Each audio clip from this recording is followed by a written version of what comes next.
So let's talk a little bit about what hormones do, kind of bigger picture in cows. So one of the big things we'll deal with is the milk letdown review or reflex, milk ejection reflex. So when we have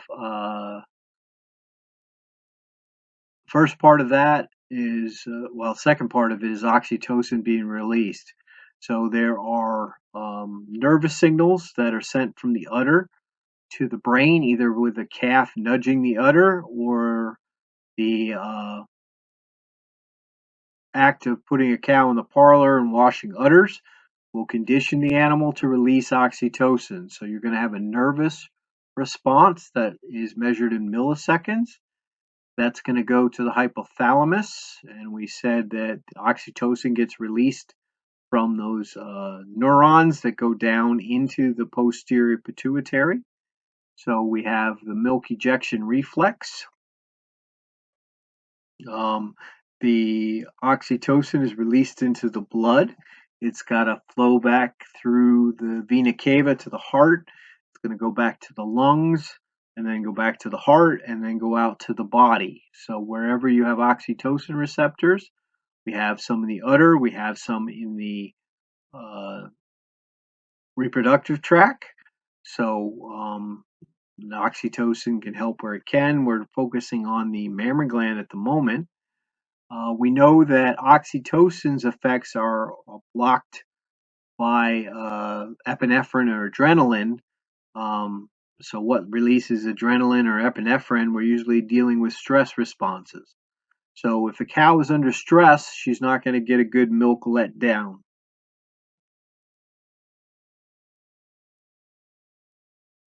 So here's an illustration of that. We start with the tactile stimulation of the udder, either by the milker or the calf. We have a nervous impulse. It goes up to the spinal cord, goes up to the brain, hypothalamus. That's a fraction of a second. So that information is to the brain. We have the hypothalamus stimulating the posterior pituitary, the back half of the pituitary gland. That's going to go to the heart. It's going to go back to the lungs, back out to the heart, and then it's going to be released down the aorta and hopefully go to the mammary gland where it's going to start to have its effects. So we see here that epinephrine from the adrenal gland is going to interfere with that process. So you have, at least it's thought, they'll bind the competition to bind the same receptor.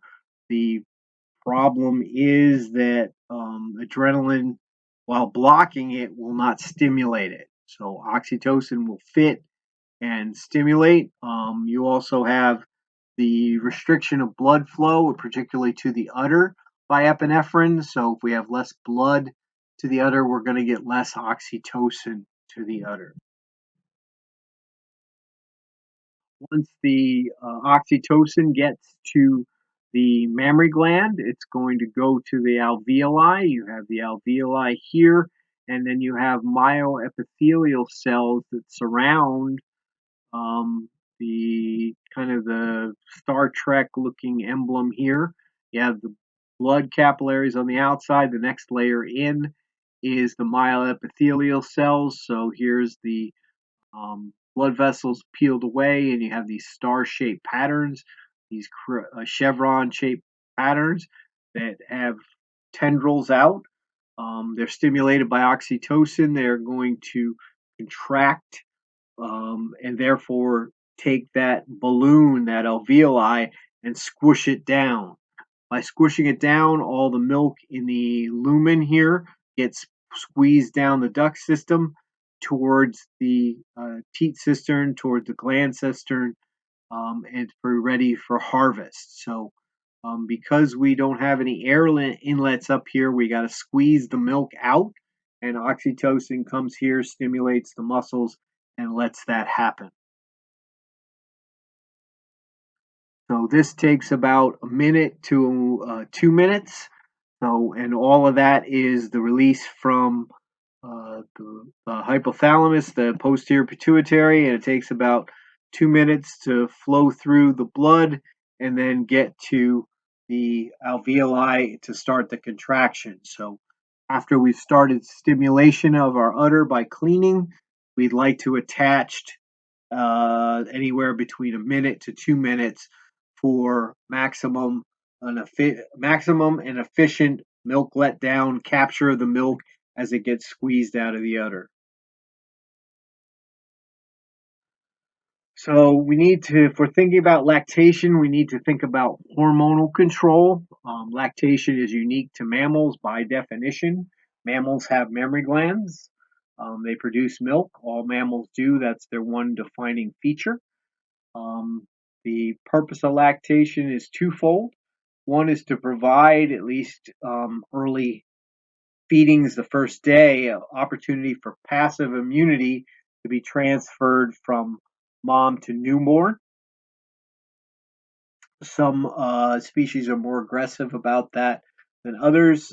Humans, we tend to have a certain amount of uterine transfer of those antibodies, but it has been shown that, especially in countries where things are a little bit uh, less clean, I guess I would say, or a little bit rougher, the immunity can be passed on after birth as well in humans. And then lactation is usually near perfect nutrition for the young animal. So you've got, protein, fat, energy, carbohydrates, minerals, vitamins, usually covers all the bases for our young animals. So the anatomy of our udder, we have the alveoli we saw in that picture. They're lined with epithelial cells. The epithelial cells in the udder take the raw materials for the blood, use them to make milk. During letdown, the alveoli are squeezed, mud goes out, everything flows from a high to a low. So that structure, the alveoli, you have the alveoli at the end, and then you have a duct system working its way down, and different hormones are under different uh, focus for there. So under hormonal control, we can talk about mammary gland development. You have a certain amount of mammary gland development before the animal gets pregnant. So estrogen stimulates the duct development. So the branching up through the developing mammary cell, and then progesterone stimulates the growth of alveoli. So at the end of those ducts, we need to put the alveoli, which are going to produce the milk. Um, so, um, different hormones, different functions.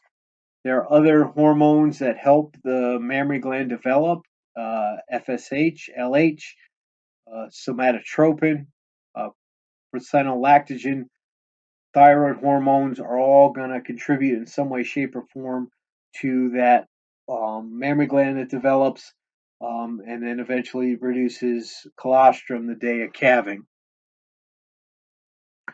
Milk secretion, once we have a udder developed, milk secretion is started by somatotropin, adrenal corticoids, and prolactin, the hormones that are responsible to keep milk secretion going.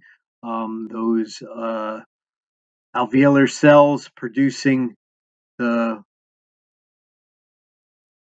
milk that is necessary.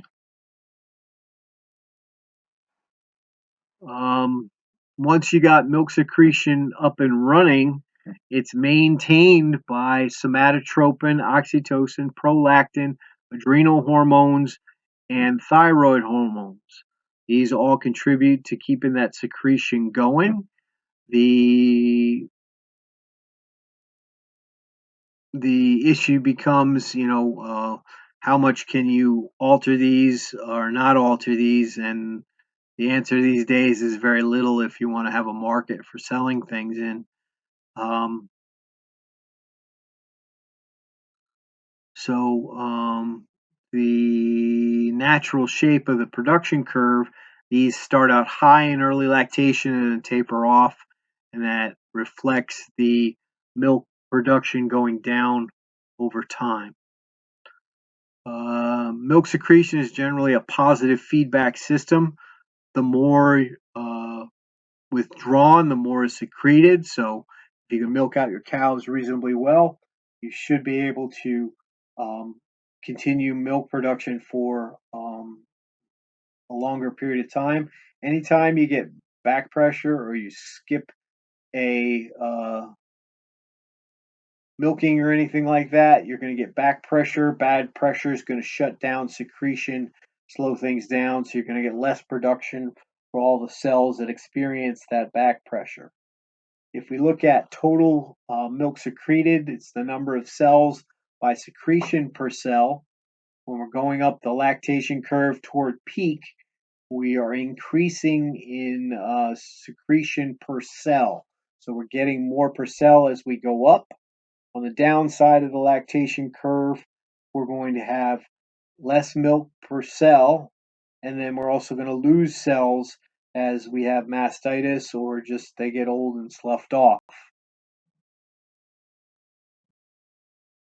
So here's not the highest milk productions that you could achieve, but this is beef cattle. This is the best one I've found. Probably need to look again moving through, but the upside, we're increasing secretion per cell up to here, and then those hormones start to decrease, and we're going to lose amount per cell and the number of cells as they slough off as somatic cells.